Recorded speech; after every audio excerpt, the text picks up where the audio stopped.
Pregnant মানে অপবিত্র হওয়া, শনি হওয়া। অঙ্কিতার মতো লয়ারের থেকে আদিম যুগের কুসংস্কারমূলক ডায়লগ শুনে চটলেন এক্কা দোক্কার দর্শক।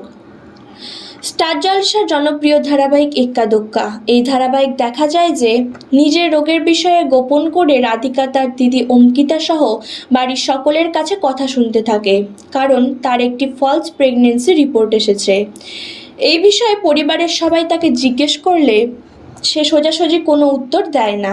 এমনকি প্রেগনেন্ট হওয়ার মতো কোনো কারণ যে তার জীবনে ঘটেনি সেটুকুও সে বলে না।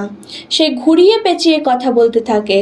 এরপর যখন সে বুঝতে পারে যে তার পেটে টিউমার হয়েছে, তখনও অভিমানবশত পরিবারের সবার থেকে সেই কথাটা সে আড়াল করতে থাকে।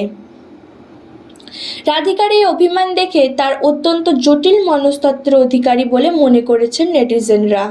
তার সাথে দর্শকরা এও বলেছেন যে রাধিকাকে তার বাড়ির লোক যেভাবে বকাঝকা করছে তাতে কোনো অনুচিত নেই, কারণ সে একটা সত্যি কথা বলে দিলেই হয়। কিন্তু সে সত্যিটাকে গোপন করে সবসময় ঘুরিয়ে পেঁচিয়ে কথা বলছে, তাই বাড়ির লোকের রাগ হচ্ছে। কিন্তু বাড়ির লোকের রাগ করাকে সমর্থন করা গেলেও অঙ্কিতা যেভাবে রাধিকাকে অপবিত্র, শনি বলেছে তা মানতে নারাজ দর্শকদের বক্তব্য, অঙ্কিতার রাগ স্বাভাবিক, কারণ রাধিকা তার শ্বশুরবাড়ির লোকজনকে বলেছে যে সে প্রেগনেন্ট।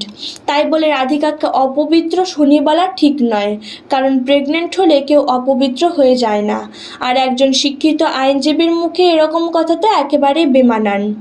সোশ্যাল মিডিয়ার একজন নেটিজেন লিখেছেন যে অঙ্কিতা, রাধিকা তুই অপবিত্র, তোর অপবিত্রতার ছায়া যেন আমার বিয়েতে না পড়ে, তাই তুই ঘরে বসে থাক চুপ করে, তুই আমার জীবনে শনি হয়ে এসেছিস।